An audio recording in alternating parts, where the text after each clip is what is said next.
Okay, so this week I'm really looking forward to this one. We've got Mason on the podcast. Mason, welcome to the Antidote. What's been keeping you busy, man? Well, I mean, at the time of this recording, it's about 5 degrees outside, so it's been keeping me busy as actually like staying warm, making sure that I've got a 5-month-old baby girl, and I mean, she's never seen snow. Obviously, she's only 5 months old, so just like bundling her up, making sure that everybody's safe and warm, and trying to stay off the roads a little bit. So that's personal, and then professional. I'm just like knee deep in all the process documentation. I'm trying to build a bunch of playbooks that some ABMers can come and steal so they can run some Scrappy ABM programs. So in the process of making everything very detailed, very beautifully designed, hopefully, and then hoping to launch those in the next couple months so that we can get them out and start helping people out. Nice, man. I'm going to ask you about that later and where people can find that at the end. But it sounds like you're a busy guy, and I know what it's like running a business and learning how to be a parent. It's not easy. So hats off to you, mate. Okay, so look, first question. Everyone's got a big challenge they're trying to solve. We call this their poison, and what we want to try and give listeners is an antidote. What's the big challenge you're on a mission to solve? Yeah, I mean, it's very, I'm really enjoying our conversation because I think that obviously Reach Desk is a technology that is heavily associated with ABM. And a lot of what I'm trying to help people do is get started with account-based marketing. And one of my value propositions is like account-based marketing for revenue teams without the 200K tech stack. Like that is kind of the synopsis. And some people think that I'm like anti-tech because of that's the value proposition. And I'm not. What I do is very hard and it doesn't scale until you put in place the right tools. So like where I'm really focused is if you think about ABM, everybody talks about the crawl, walk, run approach. I'm trying to become the vendor of choice that helps people build a crawl program for their account-based marketing program, get the right foundation in place, get them set up for success with the right playbooks. And then when they're ready, they can go buy the right technology to start scaling it up. So the problem that I'm solving is like, how do you crawl effectively? How do you set the right foundation so that when you go to scale, it doesn't just break everything, but you've actually got a program that can run sustainably. Oh, mate. So I've been there before in a previous company. I remember going to like a conference and coming back and like, we got to do ABM. And we went really fast at it. We bought everything and it was a disaster. Now, I'm just one example. You've obviously started a business because you see a big problem and it's quite a widespread one.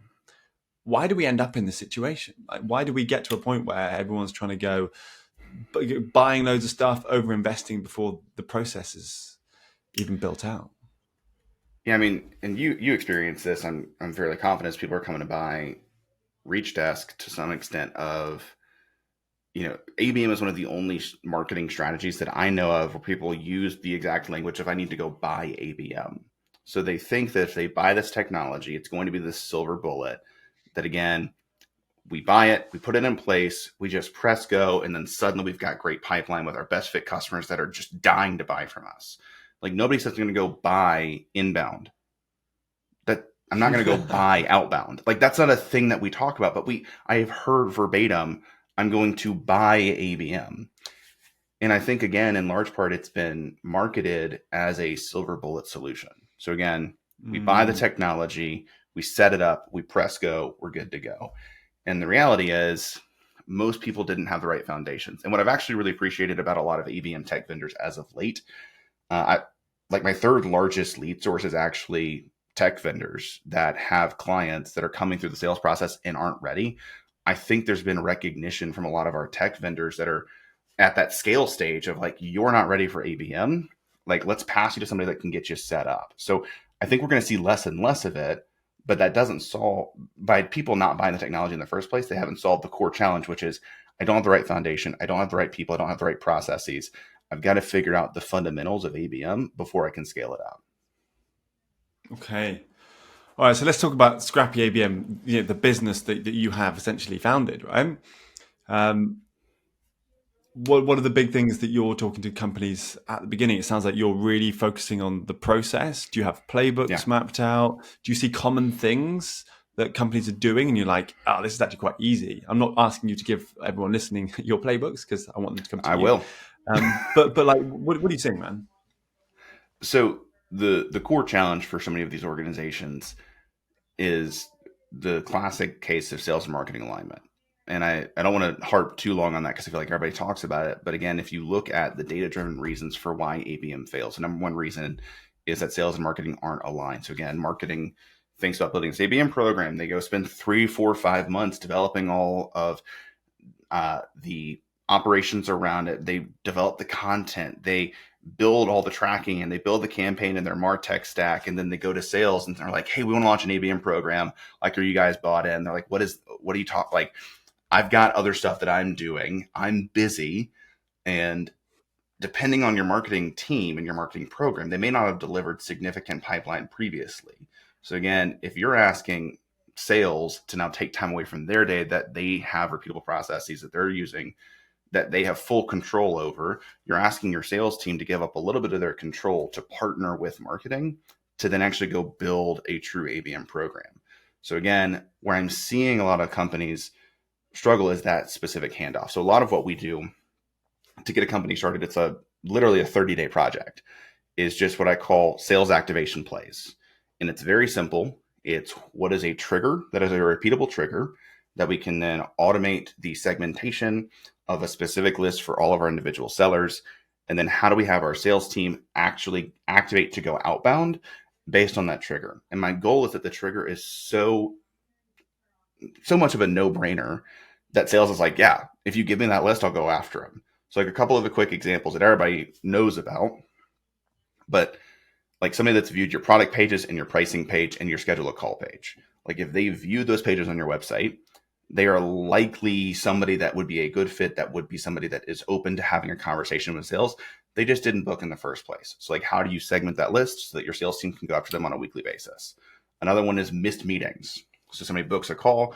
I'm fairly confident that most sellers do some level of follow-up, but they let it go after a couple of weeks because they want to reprioritize. Can you segment out that list and then on a quarterly basis, a quarter later, say, hey, it looks like you tried to book a call. We never connected last quarter. Is this thing still a priority for you right now? Were you able to solve the problem? And just like re-engaging on those missed meetings. Another one would be close lost. And I heard this from another company. I thought it is genius. It's like a gate on their close lost bucket. They pick an exact day to re-engage the close lost. And again, you don't have to pick a day, but you have to either select an actual day on the calendar to re-engage or click NA. And then you can literally have an automation workflow within HubSpot or Salesforce that helps your sales team resurface those closed lost accounts. Another one would be customer win back programs. So like after customer leaves, can you create a system and a process that is largely automated for list segmentation with great templates for outreach that then get your sellers to go back after customers that have previously lost you? So like those are just 4 that almost every B2B organization should have the ability to create a program around. And then the best programs that we work with customers on are like really specific and nuanced to their business and their business use cases. So I just recommend people look at their data flow and identify where is a specific action, not a lead metric, not a scoring model, but like what's a tangible thing that somebody does that we can then say, they did this thing. They're likely somebody that we should reach out to because they did this thing. And I'll be very clear. It's not like they opted in to get a piece of content. Like that should be a marketing email flow. That's fine.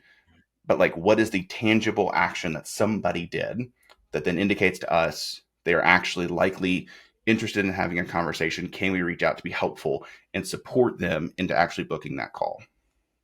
Love it. Okay, so there's some actual tangible things you can do. All right, so it sounds like you're using a lot of data to like inform these decisions. A big thing I get asked a lot is, well, firstly, people say we're not ready for ABM. Maybe we can dive into that a little bit. But firstly, like, when do you see your job being done and for companies to be able to really go hard at we can invest in technology and we can perhaps hire an account-based marketing manager and kind of build a more mature program? Is there a certain maturity that you see that people should start considering that more, or is it different each time?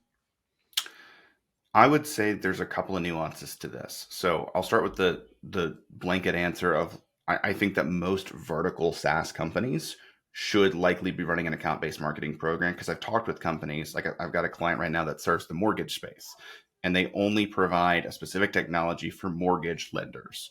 So their use case and their technology is so specific that they said and we can only serve the US. So they, by the nature of the company that they've built, they already know that their world of accounts, they said, is literally 5,000 companies that we can work with, period.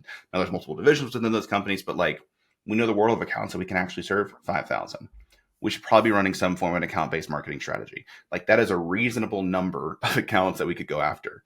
For me personally, I run a marketing consulting business and a services business. Like my world of accounts is pretty significant because it's B2B Mm. companies that need to build an ABM program from the ground up.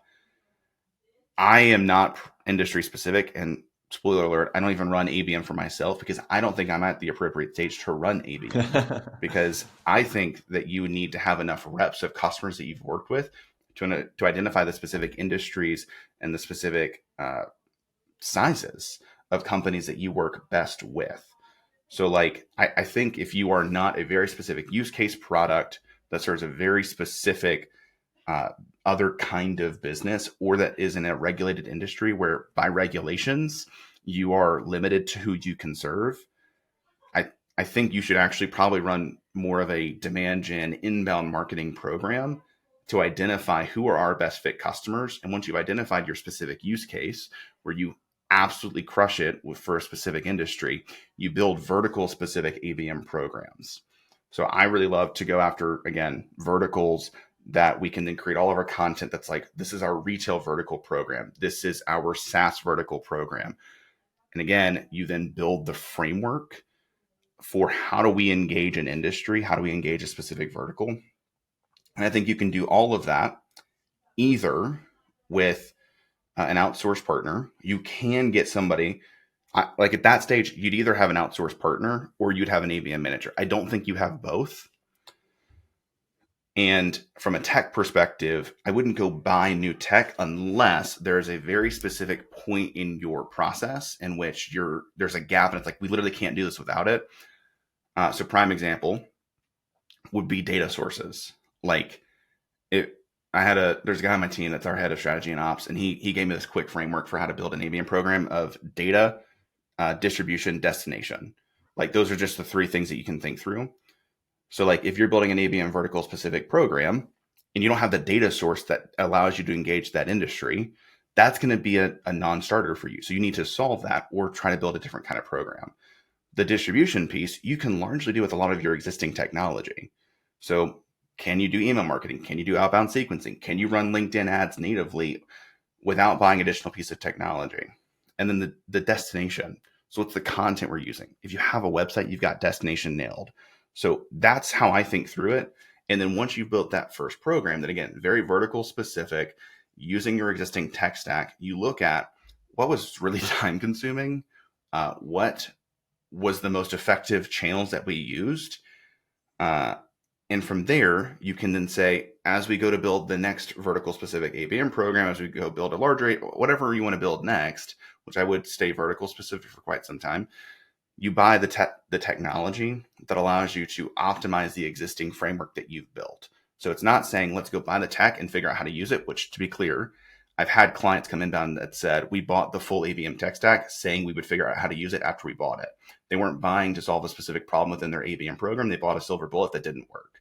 So when you build the framework and the program first, you identify your gaps, you identify the opportunities to optimize, and you buy technology to solve specific challenges within your overall process, not buying technology to build your process.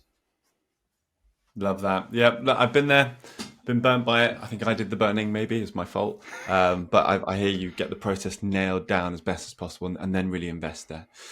Very cool. I love the 3Ds. Very easy way of remembering it. So I want to move onto you and your journey a little bit. I actually don't know this, but Scrappy ABM. Let's talk about that. How did that start? Yeah, it's a great question. Um, so I previously worked in an account-based marketing agency, and it was a 25-person boutique ABM agency that really did have some great tech partnerships and had a lot of great frameworks and processes. And that's where I would say I learned most of what I know about ABM. And what was really fun about that job is I was actually the marketing director for the agency. So I marketed marketing to marketers, which is like the Oh, best wow. job.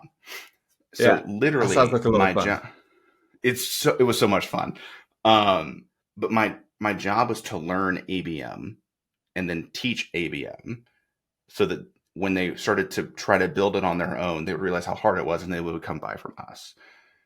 And I heard from my boss, because this company had been around for about 20 years at this point. So they knew their ICP, they knew their right fit customers, they had the processes and the products nailed.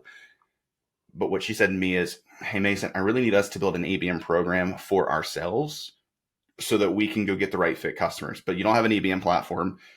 You don't have like any ability, like you have no budget, to be honest. Like you are the budget, Mason. Like you've got some tech, like we can do some like light sending. You've got a data enrichment platform, but like what you have is fairly limited. And I was like, okay. So that was 3-4 years ago at this point that I started to build that first program. And I built it entirely through LinkedIn. So it was I have on one screen a list of target accounts, on the other screen I have my LinkedIn profile, and I just went and connected with 100 people on LinkedIn every single week that were from my target account list. So like my LinkedIn following was actually just my target account list to get it started. And I did that. I joined specific communities because the community cost like $20 a month to get into the places where all the right decision makers were. And really just started to actually at that point, while I was getting into it, I started to build a podcast to have the opportunity to invite target accounts that cost $32 a month. So like my overall tech and my overall budget was my salary. I had HubSpot. I had sales intel for data enrichment. And essentially I just spent $20 a month to get into the peak community that was done by Sangram and Judd. I spent $32 a month on StreamYard and Spreaker for podcast hosting and distribution and doing live streaming. And I didn't pay for any LinkedIn premium or automation. So like that was the first Scrappy ABM program that I built because I was given the parameters of we need an ABM program for ourselves. We have no budget. We have no tech. How do you get it done? And that was where I started. And then I just fell in love with doing it because I was like, this is so like, it's just so fun to have these constraints and to say, I understand that these are my constraints, but I still need to figure it out.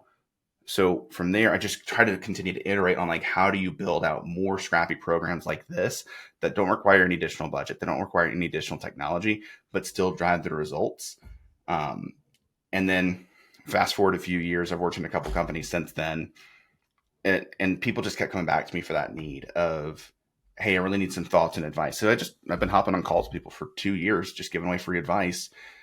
And the breaking point for me was somebody actually messaged me and was like, I've loved your advice so much. I actually went and started my own consultancy using your advice. And I'm helping other companies do what you recommended I do. And I was like, wait, what? So when somebody else started using what I had been pitching out for years to build their own business, I was like, I just need to bet on myself. I should go do it. So I did. Wow. That's powerful, man. I had no idea. Let's talk a little bit about some of the results that you got. Because obviously, when you were doing this in the agency, and you managed to do this for many people now, uh, with such a low cost, do you have anything you can share on like what you were Yeah. able to achieve? Yeah, I mean, so the convoluted part to this is the original agency was called Mojo Media Labs, and then ended up being acquired by a company called Gravity Global. Gravity Global is the world's most awarded B2B agency, and we were the ABM division of that. So I'll give the two, and I if you go check out my LinkedIn, actually under my job experience, I outline the exact results that we were able to get. So I'll just read it off real quick. For when I was at Mojo as marketing director, in like a 1.5 year time frame, we sourced 45 deals that were marketing sourced for 1.68 million. And then when you factor in headcount for myself, our RevOps person, our salesperson, and the full marketing budget, it ended up being about a 15x ROI. So again, just on marketing source, not talking about influence, not anything else, but like really solid there. And then as far as opportunities, we ended up sourcing 3.29 million. So again, from an opportunity sourcing My perspective, word. very solid. And the close rate, obviously, on that at that point is a 59% close rate for marketing source deals. So That is again, we insane. went, That is insane. Oh my God. but so that's Mojo. And then with Gravity, it was actually really interesting. I stepped into a sales role for a time. I was director of growth. So I ran kind of both marketing and sales. So I was the figurehead for our marketing and I was selling, which was a really effective strategy. Um, Ended up closing about 1.7 million in about a 6-month time frame because of all the education I had put out. Close rate was 37.5%. My average sales cycle was 40 days. So like very fast pipeline, really solid close rates.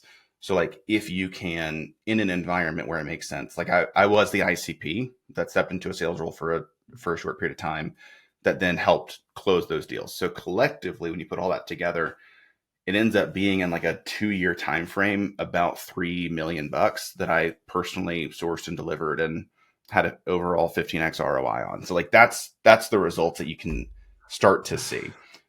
That's astonishing. And you didn't have paid spend, you didn't have platforms to do any of this. This is just you. I'm a really weird person in the ABM space. I'm not like, and I have someone on my team that can now run ads, but like I've personally never done a ton with ad spend. Like I've done some basic LinkedIn advertising, but like I would not claim any proficiency as a paid or performance marketer.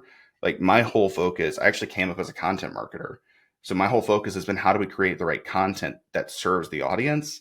And then by the nature that I ran all the marketing at a HubSpot agency, like I needed to learn how to do operations. So I kind of self-taught ops and led the HubSpot account-based marketing hub or hug HubSpot user group for about 2 years. So essentially all I was doing was just telling people, here's how you run ABM using HubSpot, no additional tools. So like I would very much so claim process. I'm not going to claim to be a marketing operations expert personally, but through processes, I've got good ops chops that then allow us to make sure that the content is getting in front of the right people in a way that can then be tracked and is activating the sales team.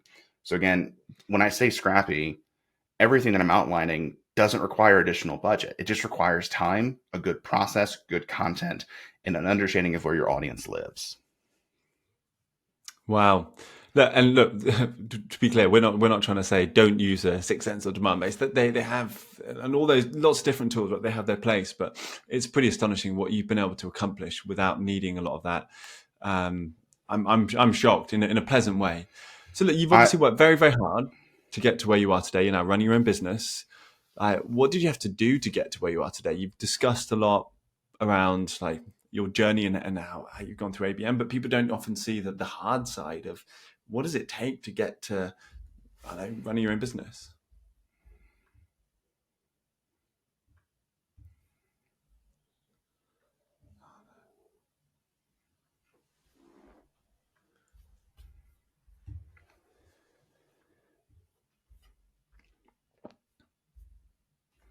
All right, I lost you for a second. So you were asking, you're starting your own business. What do you have to do? And then Oh, it cut sorry, off with, mate. what do you have to My do? internet went off for some reason there. Have I got you back? All good. We're back. Yeah. So hang on, I'll put a marker in there. I'll put a marker in. Okay, let's get back to it. So, all right, I'll jump in 3, 2, 1. So look, Mason, your journey clearly very like I mean you're very successful. You've been part of agencies. You're now running your own business. You've seen a lot of amazing results without having to spend a lot.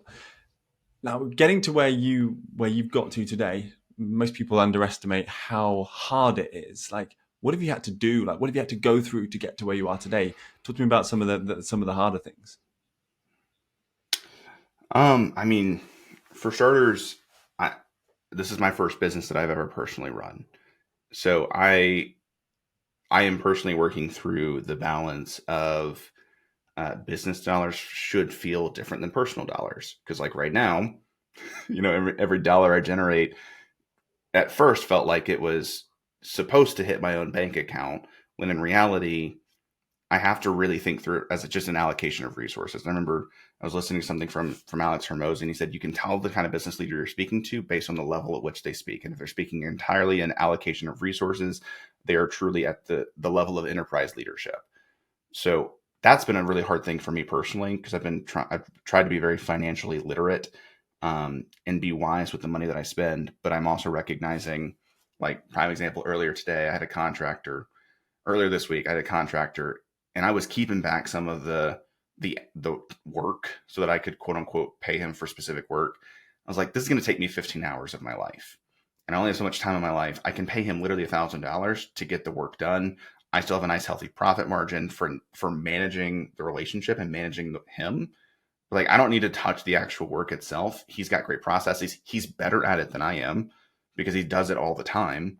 Let me just give it over to him. And I just bought back 15 hours of my life to go do stuff like this to help generate more business, that I can go and develop better processes and better products that I can then go and market and sell. So like just the transition from all the money that comes in, if it hit my personal bank account, it was ours. Like, that was a wage. That's how that worked.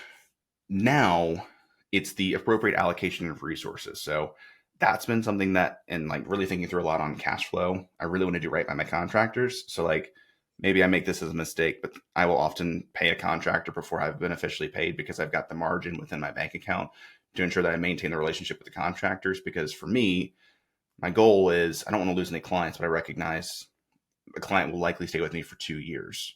I want my contractors to be with me for as long as they want to continue to work with me. So if I take care of my contractors, they'll take care of the clients, and everybody will be better. So those are some of the things that have been like really hard to have the mindset shift around. It has nothing to do with actually account-based marketing or anything like that.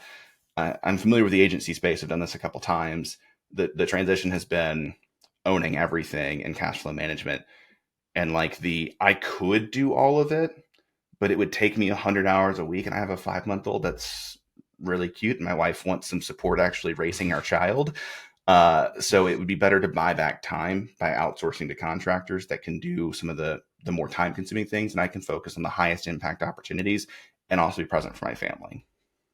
Mate, I think it's good you realised that early on. I wish I'd realised that sooner, particularly when I started Reach Desk, because I think my son was born 6 months into our journey, and I didn't prioritise that as much. I learned it later, and I can't get that time back. But when I had second baby, I was like, give it to other people. There's that concept of giving away your Legos, and I think it really ties back into the like, happy people are successful. Successful people aren't necessarily happy, and if you can find that balance, that's awesome, man.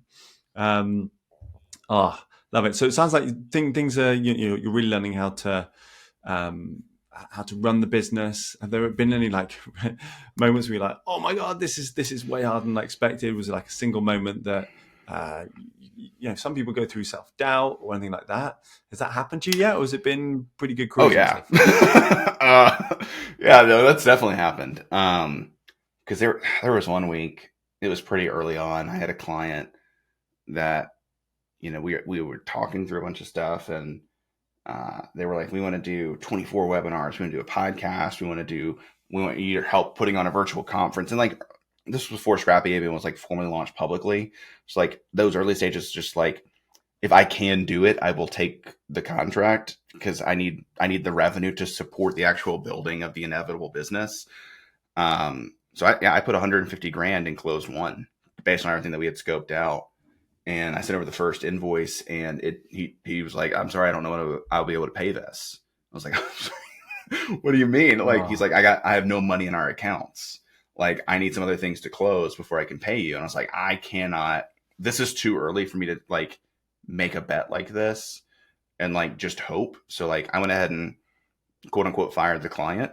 And in that same week, I had another deal. It's about a $50,000 deal. So again, at this point, I think that we had closed $300,000 in revenue at that point. So again, this is like the first couple of months. And again, 150 of that was associated to one client. And I got the legal language from that vendor, or for that client. And, they essentially were just like going to own my business. And they were a publicly traded multi, I think they were $1 billion company. So like, I was really wanting to work with them. I was going to make a massive impact, hopefully.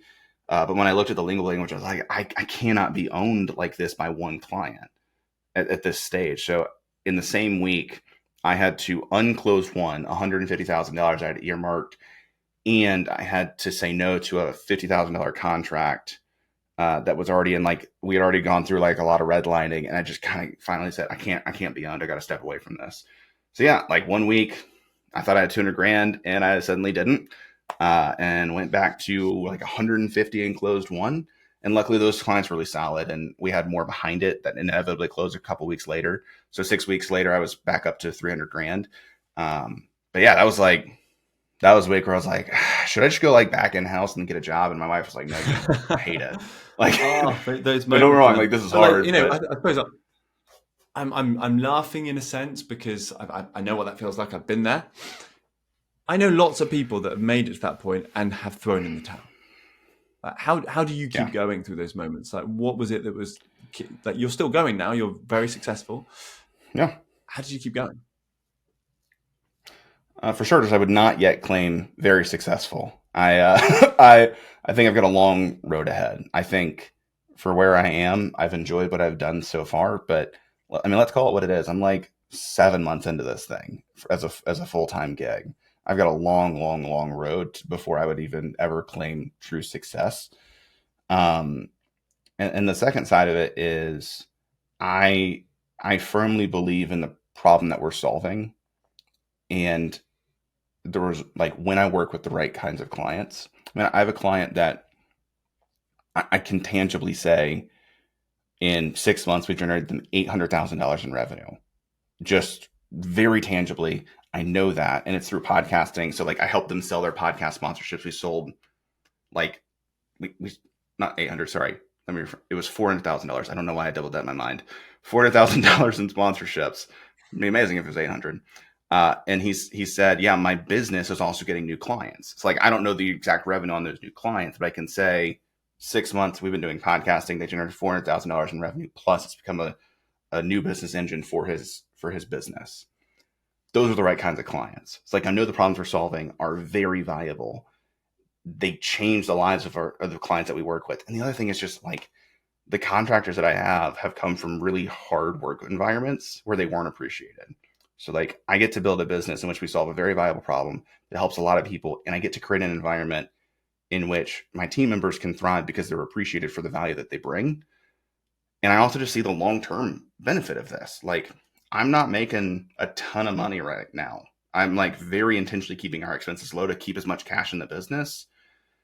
But like, this is how I'm going to be able to hopefully make a big impact in our industry and help a lot of people. And then inevitably, like, I'll be able to make sure that my family is always provided for. I think this is like the transition in a lot of ways for like changing my family tree. It's like, it's all of those things combined where I'm like, if I do this right, this is how I really make a massive impact in our industry and my family's life, in the lives of our contractors, in the lives of our clients. Like, there's just so much positive that one bad week shouldn't stop what we're already starting to build. Oh, mate, I love that. And that's why I think I'm going to say it now. I think you're going to be wildly successful because you've got that drive, you've got that why and that purpose. So I'm looking forward to seeing what Scrappy ABM brings us in the future.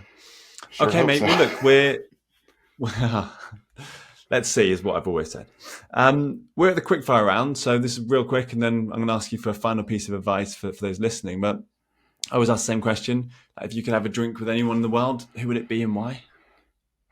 Such a cheesy answer, but like, I'm pretty open that I'm a believer, and I'd probably love a good cup of coffee with Jesus just to like understand a lot of what he was thinking through in some of his final days. So like, I know it's cheesy, but it's the honest truth. Uh, so that's, I'm gonna give you two. So that's like past, and then honestly, like I would love to sit down for like an hour to hour and a half with like Alex Hermosi, Cody Sanchez, or Justin Welsh, because the three of them have had incredible careers and then transitioned into building personal brands. And for me, at least, they've taken over the internet in like a 2 year time frame. And I'm like, I need to figure out how you Mm. did that. So like, those are kind of like the two sides for that answer. I've never had either of those, so thank you for that. Now let's focus on ABMers. What's the dumbest thing you think account-based marketers are doing right now, and what should they be doing differently? Um, I think the dumbest thing that they're doing is trying to start the program build without getting the sales buy-in or the executive leadership buy-in. and they just kind of build it on their own and then say, hey, look at the cool thing that we built, versus, hey, we're going to go build this thing. And kind of in that, they try to build multiple programs, or they try to build the full thing all at once. And I just think you need to build it like a playbook at a time that then stacks together into a full program, versus let me go build the full thing from beginning to end and see if it works. Like, just small plays along the way that build into a full program are a way that you can prove quick wins along the way. Yeah, I love that, man. It's such good advice, and I think it will forever be good advice, because I just see people doing it over and over again. Maybe you'll reduce the pool, and you'll get more people doing it right from the start. Is there a company right now, and just in general, that you think could be a future game changer that you've got your eye on? Yeah, Audience Plus. I think that's probably not a surprising answer, but I've been fortunate to have a number of conversations with JK, who's their head of marketing, and they just hired Todd Clauser. And again, if you think about the amount of interest and revenue that they were able to generate, or sorry, interest that they were able to generate pre-product, like just around the concept of that, you're a B2B company, you should be an owned media company. And when they went to actually launch a product, the amount of revenue they were able to generate very quickly, because they had done such a good job of building interest and building the problem through their own owned media, I think is very clearly going to be a game changer for the way that people, because we've heard it a lot of like, every B2B company should be a media brand. And like, they're actually doing it and helping people do it in a way that I've not seen another company do well. Very cool. Yeah. Well, it's hard. It's hard to be a media brand. But I've been watching them too, and what they pulled off is it's pretty amazing. Okay, look, just final piece of advice that I really appreciate you joining us. Before you go, like, if you can, in one sentence, what would you suggest to like go-to-market professionals who are really trying to break through the noise right now? What would you tell them to do? This is not something that I have done this of, let me follow all the shiny objects. Like, I'll be very transparent. In my last role before I launched Scrappy ABM, I was actually not super successful because I wasn't the right fit for the organization. And I tried to do way, way, way too much, as opposed to just focusing on a few fundamentals. I think right now, a lot of go-to-market professionals have seen less tech, less headcount, and less resources overall. So this is the time to go back to fundamentals before you try to do major experiments. Like, do you have a closed loss program? Do you have a customer win back program? Do you have a pipeline acceleration program? That are very basic, that are very simple, but are very repeatable. If you don't, that's where I'd start. That was more than one sentence, but I think that's hopefully helpful context. That's good enough, man. It's such good advice. It's such good advice, mate. I've thoroughly enjoyed this conversation. Thank you for being so open, so transparent. You're a very humble guy. I'm going to say it. You are successful, and you will continue to be so. I really wish you all the best with your business. I know it's your first venture, but thank you for giving up your time, man. Where can people find you? How can they find out about Scrappy ABM? Obviously, you've got your own podcast. Yeah, I feel a little bit, if you've watched the movie Spaceballs, I feel a little bit like Spaceballs sometimes, because everything is Scrappy ABM. So like, I have Scrappy ABM the website, Scrappy ABM the podcast. If you look up Scrappy ABM on LinkedIn, I'm the first thing that should appear. Everything I wear is Scrappy ABM now. So like, if you just look up Scrappy ABM, not Snappy, it's Snappy ABM, no, Scrappy with a C. I should pop up, and I try to post on LinkedIn at least once a day. Sometimes I post upwards of 2 to 3 times. Podcast releasing 2 episodes a week, and the playbooks are not yet live. I had released some Google Doc playbooks, and those were helpful, but I'm now like truly designing them out, turning them into editable, tangible templates and PDFs, so that you can then go and take the playbooks that we build for our clients and run them on your own. So that will be coming. I don't have a firm timeline, but if you just keep your eye on the podcast, if you keep your eye on the LinkedIn profile, when those playbooks are out, you'll be the first to know. Love it. Well, look, thank you again, Mason. This has been a real treat. And thank you for everyone listening and watching. This has been another episode of The Antidote. Thanks, Alex.